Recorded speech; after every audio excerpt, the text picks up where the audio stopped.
What's up, everybody? This is Dylan with Manoa Chocolate, and today we are going to share some history with you. I sat down with Tuta Aquino from Bahia Chocolate, where approximately 1 year ago we went and visited his farm and factory, Bahia Chocolate, in Sao Paulo. And this interview took place in Bahia, and we talked all about witch's broom, which decimated the Brazilian cacao industry and is starting to have an emergence again. So enjoy this episode. It's some fascinating history, and Tuta is a wonderful person to be able to share it. Are you filming right now? All right, so Tuta, one more time. Break this down for us. Okay. We're walking through an area that has a lot of witch's broom. Exactly. Vassoura de bruxa? Vassoura de bruxa, witch's broom. This is where we're not actually really doing a lot of work to get rid of it, but you would ideally just try to get them out of the tip of the branches. And when they first come out, you see this vigorous sprouting here, and the branch is really thin, right? But then over here, if you can show that, you'll see how thick it is. Swells up. It just swells up, and it starts to branch out like a broom. See the format of a broom? And then it dries out and it becomes this. And then it spores out the fungus via the wind, and it'll just infect everything that's around it, especially as far as, doing a lot of damage to the fruit too, to the pods. So now, I think you're a good person to talk to about this. All right. We're going to do the history of witch's broom. Let's say a quick history of witch's broom because of time's sake. Right. Can you please tell us a little bit of the rise of cacao in Brazil and specifically Bahia? Yeah, well, Bahia, due to the fact that this biome is so close to the Amazon biome where, cacao naturally appeared and occurs, back in the late 17th century, some monks brought cacao over here to this region. And obviously it wasn't a commercial crop until the late 19th century. And that's when actually my great-grandfather came over to this region. And a lot of other settlers started the planting cacao. So we're saying 1880s? 1880s, 90s, yeah. Okay. Before that, there was already a movement, but it wasn't really, I think, something that was looked at as a real good commercial and viable production, agriculture. And throughout the early 1900s, I think this really grew exponentially. And eventually in the 20s and 30s, Brazil and Ecuador were both fighting for leadership in cacao production in the world. As the largest producers. As the largest producers. And it was getting shipped to Europe mainly. Right. And then after that, I think there was in the 40s and 50s, starting in the 50s, I think they started really doing research into varieties and into production. And in the 60s, finally, there was a body created, an institute almost created to really help farmers develop their crops and their production.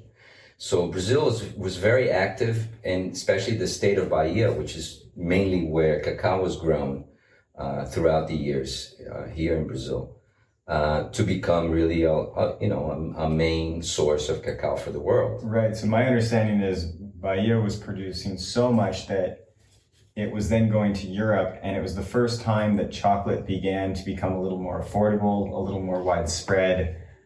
For just about everybody, was Sure. Early 1900s. Right, absolutely. And also the fact that eventually chocolate became a bar. It was no longer just a drink.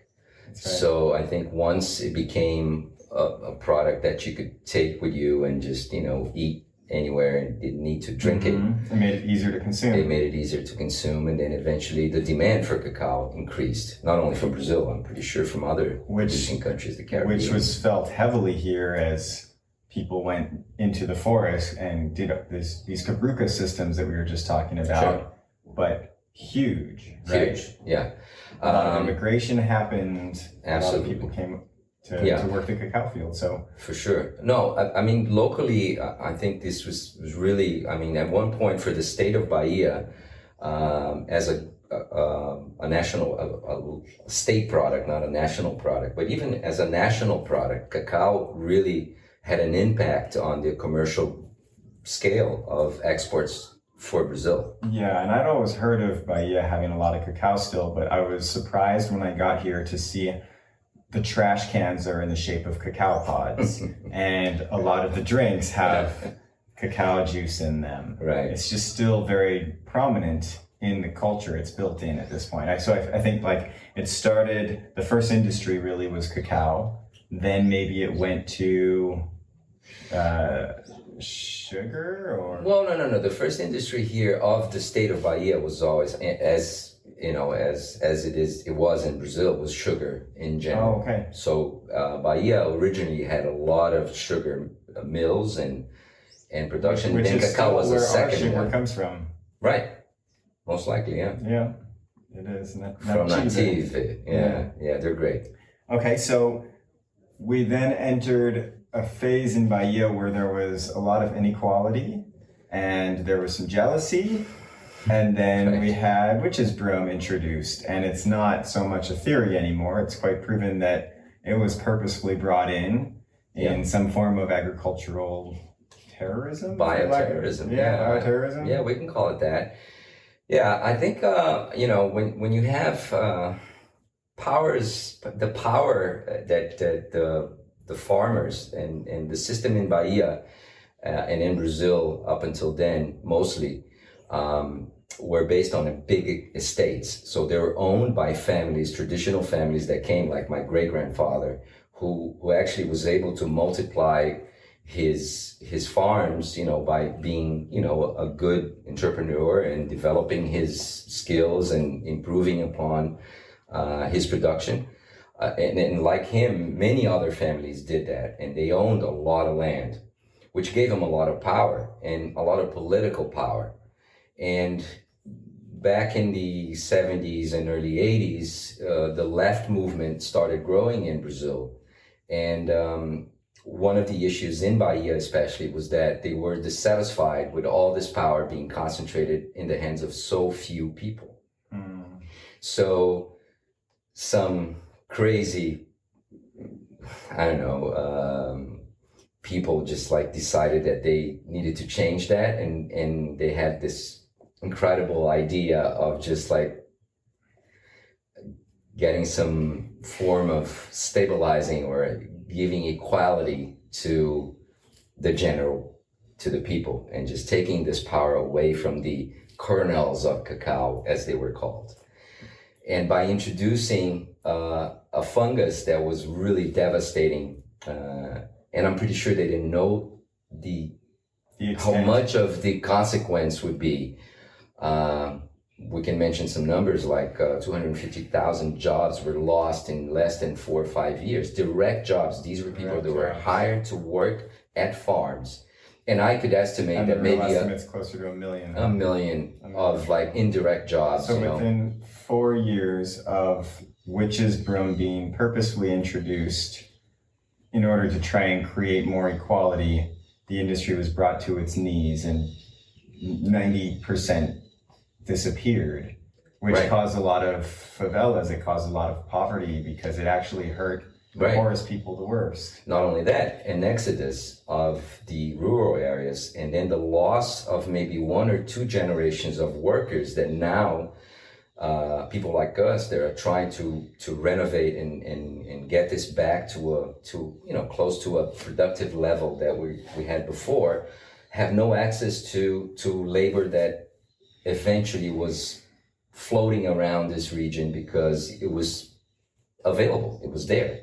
Right. So in 1989 is the estimate when it was introduced. It was started. And these folks bussed in. They went by bus across They had kind of a vast area that protected Bahia Yeah. from the spores. Right. So they bust in diseased branches. Branches and leaves. Yeah.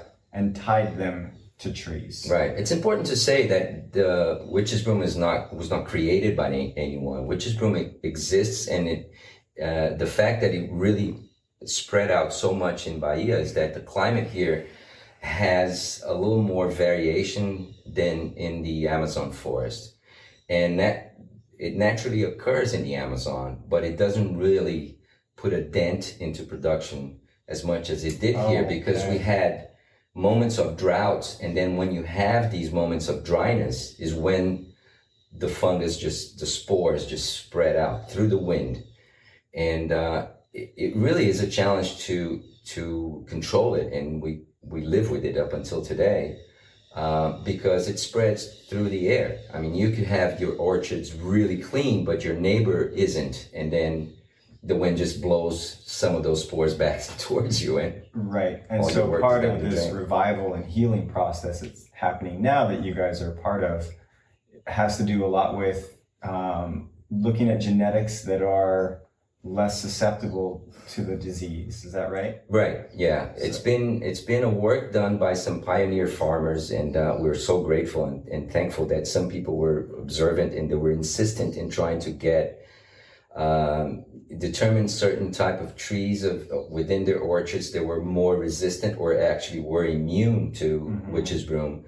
And they isolated those genetics and then replicated them within their orchards to make sure that those, were facts, and did some really scientific experiments. And I know that was tough and took a while. Took a long time. And we had 2 or 3 rounds. And I know for a fact that my dad, who had a farm and worked for many years and was really upset about this whole thing. And he tried to use some of the initial genetics that were available, and those were not working very well. So up until like the early 2000s is when we finally had some research, maybe mid 2000, 2005 and 6, we started seeing some results that were really encouraging. So now some of this genetic material is available, and we are introducing them back in the orchards to be able to at least defend ourselves a little better. Yeah, can you give us an idea of how much was lost to witch's broom? Like, let's say it's 1996, you're about to go harvest, or your whole season. What is lost to the disease, or just disease in general? Well, I mean, we can put this into perspective very, very fast here. This farm at one point was a 75-ton productive farm, and now maybe 10 or 15 years into witch's broom, you didn't even get a tenth of that, like maybe 4, 5, 6 tons at the most. Ouch. So you lost 90% of your crop.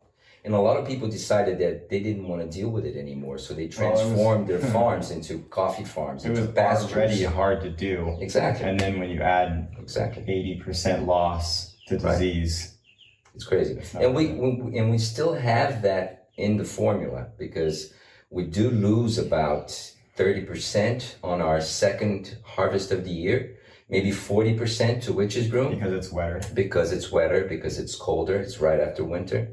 And then it really spores out. Okay. Wow. Yeah, well, it's a challenge. Thank you for sharing this with us. Sure. It's a fascinating story, and you lived it. Yeah. Well, yeah, through my dad and through Juliana's dad, and it's sad, and we know of many other families that really suffered, and now it's our turn to maybe try to turn it around. Yeah, I think you'll be the generation that figures it out. Yeah, we're trying. Well, thanks again for joining. Pleasure. Until next time. Until next time.